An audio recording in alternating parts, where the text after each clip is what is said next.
japonais. Bonjour Cyprien. Oui, réponse Cyprien, c'est bien moi. C'est bien toi Cyprien, merci d'être venu nous voir. Je suis très content d'être ici. Ah oui, vous êtes bien placés en plus, on voit toute l'effervescence. On est merveilleusement placés, c'est pour ne rien rater du défilé d'ouverture qu'on va diffuser en direct.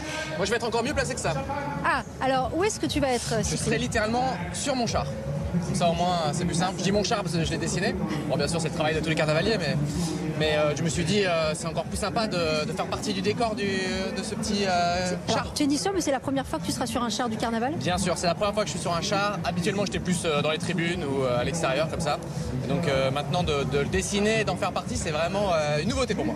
Alors, on te connaît bien sûr pour tes vidéos sur YouTube, mais tu es aussi un dessinateur de bande dessinée notamment? J'ai scénarisé ma bande dessinée et le dessin c'est ma passion. C'est pour ça que quand on a imaginé un peu ce dispositif de pouvoir dessiner, faire le design d'un char, ça m'a tout de suite plu. Pendant des heures et des heures j'ai fait mon petit croquis et du coup le résultat je trouve en volume, etc. Vous le verrez tout à l'heure, est assez bluffant. Bon, et on te dira ce qu'on en pense. Comment ça s'est fait finalement? Comment tu en es venu à travailler sur un char du carnaval? Je discutais avec la mairie de Nice et en fait il s'avère que cette année c'est la thématique de la pop culture et que je suis très passionné de la bande dessinée. J'en ai fait une mais aussi je lis beaucoup de mangas, de BD franco-belge et du coup ils ont pensé à moi pour créer une sorte de petit dispositif avec un char spécial sur cette thématique-là de bande dessinée. Alors qu'est-ce qu'il a de spécial justement ce char? Est-ce qu'on peut te dire un peu à quoi il ressemble? Bien sûr, alors la thématique c'est la bande dessinée. Je mélange du franco-belge et du japonais. Je suis un grand lecteur de manga et donc du coup tous les personnages dessus sont une fusion de deux personnages sur les deux continents. Je prends un exemple. Il y a le Marsupilami et Pikachu, ça fait le Marsupikachu. Voilà, tous ces petits personnages sont mélangés. Une espèce de mix voilà, de cette culture bande dessinée. Il y a aussi l'inspiration avec pas mal de mangas, d'où la BD japonaise, des mangas célèbres. Je pense à One Piece. Il y a One Piece, Dragon Ball, il y a même des mangas qui sont beaucoup plus actuels, qui cartonnent au Japon en ce moment, Spy X Family par exemple. Et qui sont moins connus chez nous pour l'instant. Qui arrivent, eux, parfois quand c'est vraiment au top, nous ça arrive en France. Mais en vrai, ça se joue à 6 mois, 1 an. Et bien sûr, au centre, il y a le Titan de l'attaque des Titans. La série s'est terminée il n'y a pas si longtemps. Donc j'ai mis un petit peu, on va dire, le manga le plus marquant de ces 10 dernières années en plein centre du char. Et alors, est-ce que tu as eu totalement carte blanche pour faire ce char? Tout à fait. On m'a juste prévenu que certains ayants droit sont un petit peu plus tatillons. Donc il fallait un peu plus modifier. Mais sinon, en vrai, oui, j'ai pu faire à peu près le design que je voulais. Tant que ça restait sur un char. Mais vraiment, ils sont capables de construire n'importe quoi, tout et n'importe quoi. Donc il défie les lois de la physique. Si je voulais faire des objets qui volent, qui sont tractés, de la fumée, de la lumière, des moteurs partout, ils sont capables de tout faire. Oui, parce qu'après il y a la contrainte technique aussi lorsque le char est construit. Est-ce que ça aussi tu t'y intéressais? Ah, il y en a très peu. Ils peuvent vraiment faire des trucs absolument incroyables, des trucs qui sont gonflés, des trucs qui bougent. Là, on va dire la seule contrainte c'est que ça tienne sur 4 roues et que ça puisse rouler. Mais tout le reste, tant que c'est agi par des moteurs, ils peuvent monter très très haut. Le roi, la reine, il mesure presque 20 mètres. C'est assez fou. Du coup, dans mon dessin, je me suis un petit peu lâché. Et quand je leur ai montré, ils ont dit « Oh, t'aurais pu faire encore plus fou ». Donc peut-être s'il y a une nouvelle édition, on fera encore plus incroyable. Et alors le thème, la pop culture. Évidemment, on a compris que ça t'avait parlé pour cette passion pour la bande dessinée. Franchement, est-ce que tu aurais accepté de dessiner un char avec n'importe quel thème? Ou est-ce que vraiment là, ça t'a parlé et tu as eu envie de te lancer dans cette aventure? Une flèche en plein cœur. Là vraiment, c'est vraiment, j'ai l'impression, une édition qui m'est prédestinée. Mais mon goût pour le design, pour les personnages, fait que même sur d'autres thématiques, j'aurais puisé des ressources et j'aurais essayé de faire le meilleur char possible. Je dis ça si à l'avenir, à d'autres éditions et qui veulent un designer, je suis là. Bon, on prend note. Peut-être un futur directeur artistique un jour avec Madame Constantin. Alors, Cyprien, on le disait, tu es né à Nice. Oui. Je connais bien tout cet endroit. J'ai passé place Masséna, là sur les structures de Venay. Je me rappelle avoir grimpé dessus, à faire le casse-cou, Jean Médecin. Enfin, oui, ici, c'est mon petit terre-terre. Ouais. Qu'est-ce que ça te fait d'être là, au-dessus de cette place, là où tout le monde est là, dans les tribunes, impatient de découvrir ce spectacle et vraiment d'y prendre part comme ça, d'en être acteur? Ça me rend encore plus niçois au final. Parce que c'est un événement que tous les Niçois connaissent, mais tu peux pas forcément faire toutes les éditions. Et du coup, d'en être vraiment au centre, pas au centre, en tout cas d'en faire partie, pour moi je trouve ça vraiment, c'est ma petite fierté de sudiste et de niçois. J'ai fait venir aussi toute ma famille pour qu'ils découvrent le char. C'est un vrai moment, comment dire, de région locale et familiale, quoi. Un peu de pression ou pas? Non, quand j'ai vu le char, je me suis dit j'ai le meilleur char, tout simplement. Ah oui, carrément. J'imagine que tu as pas mal de souvenirs de carnaval. Ah bah oui, oui. Enfant, tu venais là? Bah là, pour le coup, j'ai pas vu le carnaval pendant plus de 20 ans. Donc du coup, j'avais une image encore assez papier mâché, carton-pâte. Ouais. Là, le nez stratosphérique. Là, les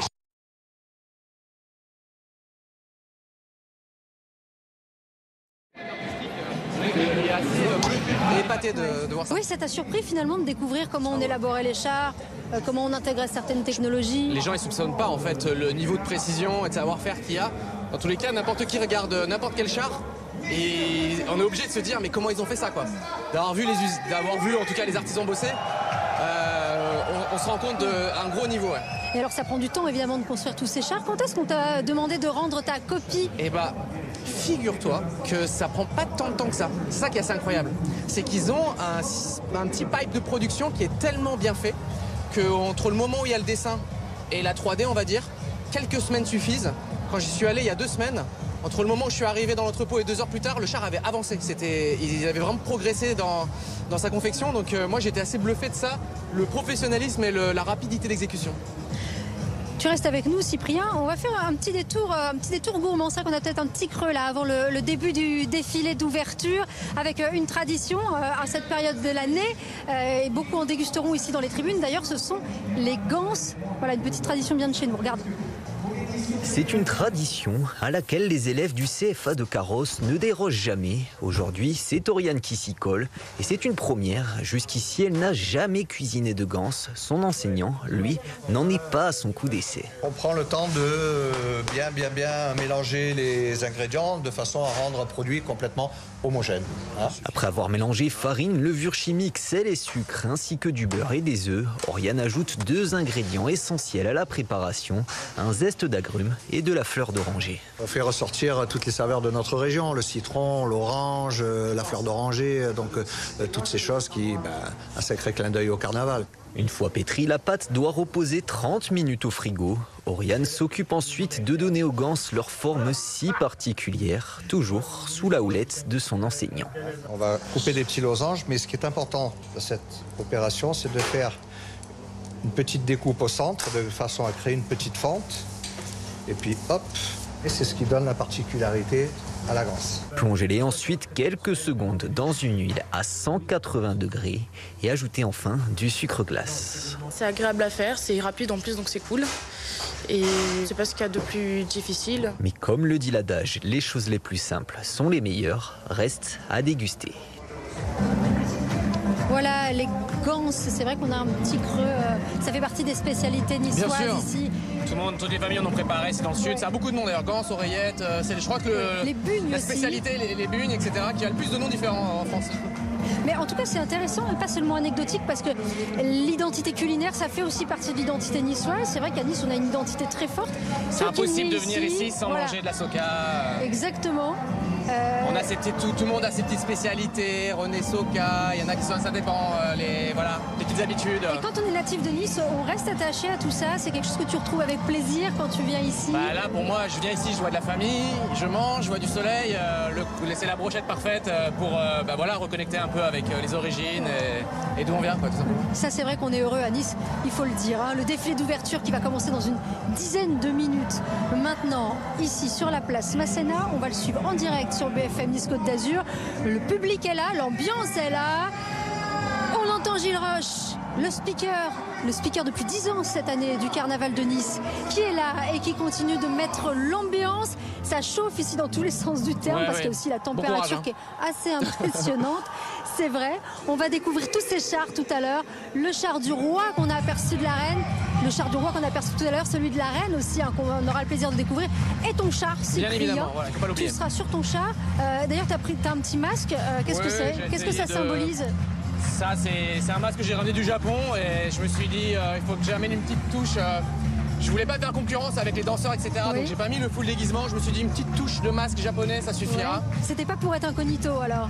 Incognito, non, je veux me montrer aujourd'hui. Terminé d'être incognito là à Nice, je veux que tout le monde me voit sur le char. Ouais. Alors, on évoquait des souvenirs d'enfance au carnaval. Tu disais c'était une ambiance un peu plus papier mâché il y a 20 ans. Ouais, là on est sur la version ultime. Et en plus de ça, la thématique fait que pour moi ça dépasse les espérances. Donc Voilà, gros niveau de ce carnaval. T'as des souvenirs particuliers d'enfance au carnaval? C'est quoi l'image que tu gardais du carnaval? En fait, j'en parlais avec mes parents et on regardait les photos de quand on était à carnaval. Et ce qui m'avait marqué, c'est que pour moi, c'est forcément un moment déguisé. Tout le monde s'amuse, tout le monde fait le fou.